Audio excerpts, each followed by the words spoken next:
हाँ जी, issue of shares to promoter. अब आपको पता है प्रमोटर कौन होते हैं? प्रमोटर वो होते हैं जो कंपनी को प्रमोट करते हैं, मतलब जो कंपनी को ओपन करने में अपनी जद्दोजहद लगा देते हैं कि हाँ ये कंपनी हम ओपन करेंगे। जो कंपनी को ओपन करने में मेहनत कर रहे हैं उन्हें हम बोलते हैं प्रमोटर। बात क्लियर हो गई? अब देखो मैं आपको पहले एंट्री बता दूं, ये इशू शेयर टू प्रमोटर है क्या।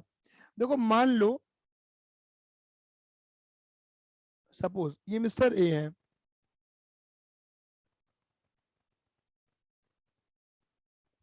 ये मिस्टर बी है,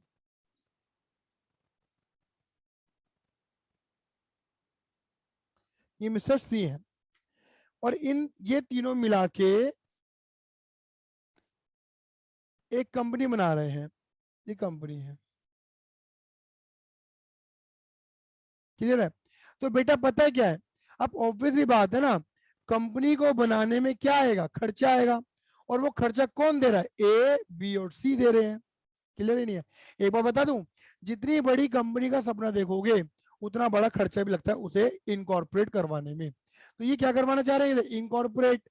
इनकॉर्पोरेट को देसी भाषा में कहते हैं रजिस्टर्ड। इनकॉर्पोरेट, है ना, registered under Indian company act 2013 के अंतर्गत। हाँ है ना? ये क्या लेना चाह रहे हैं? ये सीओ सर्टिफिकेट ऑफ इनकॉर्पोरेशन लेना चाह रहे हैं, जिसके अंदर इनका सी नंबर लिखा होता है। ये सारी बातें मैं थ्योरी में कर चुका हूँ। कंपनी कंपनी इनकॉर्पोरेशन नंबर, है ना, सर्टिफिकेट ऑफ इनकॉर्पोरेशन, ये लेना चाह रहे हैं ये। तो बेटा मैं आपको बताऊं, मैंने आपको बताया था कि जब तक कंपनी को ये नहीं मिल जाता सर्टिफिकेट ऑफ इनकॉर्पोरेशन तब तक कंपनी का अस्तित्व नहीं है। तब तक कंपनी ना मानी नहीं जाती कि ये दुनिया में है भी। जैसे मैं बोलूंगा ना, एविस मास्टडी प्राइवेट लिमिटेड, इसके डायरेक्टर मैं हूं और अभिषेक है। क्लियर है? नहीं है? तो यू कैन सर्च कि एविस मास्टडी भी एक आर्टिफिशियल पर्सन है, ये मार्केट में इस दुनिया में एग्जिस्ट करता है। भैया कहां सर्च कर सकते हैं हम? गूगल करो, गूगल कर दो एविस मास्टडी प्राइवेट लिमिटेड। मैं गारंटीड दे रहा हूँ, कई ऐसे कॉर्पोरेट साइट्स होती हैं जहां पर इनके बारे में डिटेल लिखी होती है। और नहीं तो आपको बताया, तो मिनिस्ट्री ऑफ कॉर्पोरेट अफेयर की साइट पे जाओगे ना, एमसी की वेबसाइट पे जाओगे और वहां पे कंपनी सर्च का एक ऑप्शन आता है, कंपनी सर्च करोगे तो एविस मास्टडी डाल देना, आपको लिखा हुआ मिल जाएगा। डायरेक्टर क्या है, डायरेक्टर सी नंबर, इनकॉर्पोरेशन नंबर, सब कुछ देखने को मिलेगा आपको। सब कुछ देखने को मिलेगा वहां पर। क्लियर ही नहीं है? तो मतलब प्रूफ कर सकते हैं हम। लेकिन जब तक नहीं मिल जाएगा, कंपनी का अस्तित्व नहीं है। और अस्तित्व को पैदा कौन करना चाह रहा है? ए बी और सी। और अस्तित्व पैदा करने में जो खर्चा आ रहा है वो ए बी सी पूरा करेंगे। बोलो हाँ या ना? खर्चा। अब सपोज मान लो इस कंपनी को बनाने में ना मेरे बेटा जी 1 लाख रुपए का खर्चा आ गया, और मैं नॉर्मल पूछ रहा हूँ, ये 1 लाख रुपए भी तो खर्चा ही है जो इस बिजनेस के लिए, इस कंपनी के लिए किया जा रहा है। तो बताओ एबीसी इस खर्चे को कहां से वसूल करेंगे? इस बिजनेस से, इस कंपनी से तो वसूल करेंगे। बोलो हाँ या ना? तो यानी कि वो कैसे वसूल करेंगे? इस कंपनी में क्या करेंगे? खर्चा मान के रिकॉर्ड करेंगे। क्या करेंगे मेरे बेटे जी? खर्चा मान के रिकॉर्ड करेंगे। लेकिन तुम इस कंपनी की में खर्चा कब मानोगे? जब ये कंपनी अस्तित्व में आ जाएगी। याद रखना, कंपनी के अंदर जर्नल एंट्री कब बनाओगे? जब ये कंपनी इनकॉर्पोरेट हो जाएगी। बात क्लियर होगी नहीं हो गई? तो कंपनी क्या करती है? कंपनी कहती है मालिको, प्रमोटर, तुम नहीं होते तो मेरा अस्तित्व नहीं होता। तो तुमने मेरे अस्तित्व पैदा करने में जो खर्चा किया है ना, उस खर्चे को मैं स्वीकार करती हूँ, और इस खर्चे के बदले मैं तुम्हें क्या दूंगी? शेयर्स दूंगी। ये लॉजिक है इसके पीछे। ठीक है? इतना सा लॉजिक है और कुछ नहीं है। इन्हीं खर्चों का बेटा नाम रखा जाता है प्री ली मी नेरी एक्सपेंस। कोई लोग इसे प्रीमियम एक्सपेंस, मतलब कंपनी के इनकॉर्पोरेशन से पहले, कंपनी के पैदा होने से पहले जो भी खर्चे प्रमोटर करते हैं उन्हें प्रीमियम एक्सपेंस कहते हैं। और कंपनी इन प्रीमियम एक्सपेंसेस को कुछ, मतलब नॉर्मली कंपनी धीरे धीरे कहाँ डालती हैं? अपने पीएनएल में बेचते रहते हैं, धीरे धीरे धीरे धीरे।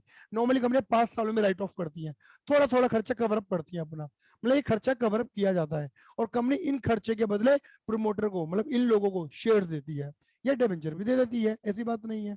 बात क्लियर हो गई नहीं हो गई? कोई लोग इन्हें प्रीमियम एक्सपेंस कहते हैं, कोई इन्हें इनकॉर्पोरेशन एक्सपेंस भी कहता है। बात तो वही बैठ रही है, इनकॉर्पोरेशन एक्सपेंस। क्लियर है? तो कोई इन्हें, मतलब इनकॉर्पोरेशन एक्सपेंस मार्केट रिकॉर्ड करता है, कोई इन्हें प्रमोशन एक्सपेंस कहता है कि प्रमोशन करने के एक्सपेंस, मतलब प्रमोट करने के एक्सपेंस जो है, या फिर कई लोग तो नहीं कुछ नहीं कहते, क्या कहते थे इसे, गुडविल का भी नाम दे देते हैं। आप कहोगे अच्छा गुडविल कैसे हो जाएगी, तो बेटा मैंने ये बताया था कि जब एक नया बिजनेस मार्केट में आता है ना, सपोज मान लो अगर मैंने कोई रेस्टोरेंट खोला है, अगर मैंने कोई रेस्टोरेंट खोला है, तो बेटा उस रेस्टोरेंट की मार्केट में अभी कोई वैल्यू नहीं है, मार्केट में वैल्यू तो मेरी है, मार्केट में वैल्यू तो मेरी है, मुझे जानते हो लोग। तो मैं क्या बोलूंगा, अरे आकाश बेटा मैंने गांधीनगर में रेस्टोरेंट खोला, आ कभी, अरे प्रियम आ कभी, अरे अनुष्का आ कभी। मैं क्या करूंगा, मैं सबको इनवाइट करूंगा, बुलाऊंगा, आओ आओ आओ आओ। तो मैं क्या कह सकता हूँ, गुडविल मेरी है ना। तो एक तरीके से बिजनेस अलग है, मालिक अलग है, क्लियर है ये नहीं है। तो ये इनिशियल स्टेज पे ना कंपनी को ना, कंपनी की कोई गुडविल नहीं होती, कंपनी को अपने मालिकों की ही गुडविल मिल जाती है। तो ये कहा जाता है कि कंपनी जो इन्हें शेयर दे रही है ना, वो इनकी गुडविल का दे रही है, या इसे प्रीमियम एक्सप्रेस भी कहता है, बस ये मान के चलो आप। अब एंट्री क्या बनेगी, ये देखो, पहली एंट्री नॉर्मली क्या बनेगी, पहली एंट्री अगर इनकॉर्पोरेशन एक्सपेंस लिखा है तो इनकॉर्पोरेशन एक्सपेंस मान लो, खर्चा, खर्चा डेबिट होता है, इनकॉर्पोरेशन एक्सपेंस डेबिट, या तो ये कर लो। कोई प्रमोशन एक्सपेंस बोलता है तो प्रमोशन एक्सपेंस लिख दो, प्रमोशन एक्सपेंस डेबिट, ठीक है ना। कोई कहता है ये तो प्रीमियरी एक्सपेंस लिखेंगे, तो प्रीमियरी एक्सपेंस लिख दो, प्रीमियरी एक्सपेंस। कोई कहता है गुडविल है तो गुडविल लिख दो, goodwill account debit, okay okay okay. और बदले में तुम्हें इसका पैसा भी देना है, दिया नहीं है, तो बन जाएगी लायबिलिटी, लायबिलिटी होती है credit to promoters account. Sir normally हमें क्या लिखना चाहिए, आपकी बुकों में ये लिखा हुआ है, तो आप अपनी तरफ से इनकॉर्पोरेशन एक्सपेंस को यूज करो, ज्यादा बेटर है। दूसरी बात मैं एक बात और बोलूंगा, जब प्रमोटर को तुम शेयर दोगे, अब पार्ट पेमेंट नॉर्मली होती नहीं है यहाँ पर कोई, यहाँ पे अमाउंट धीरे धीरे रिकवरी होती है, तो प्रमोटर को कोई पैसा नहीं मिल, पार्ट पेमेंट की एंट्री होगी नहीं यहाँ पे नॉर्मली। प्रमोटर अकाउंट डेबिट और शेयर नॉर्मली एट पार पे जाता है, 1% अगर प्रीमियम पे जा रहा है तो SPR लिख देना, अदरवाइज नॉर्मली ये एट पार पे ही जाता है, क्लियर है। बस इतनी सी बात है, और कुछ भी नहीं है इसके अंदर।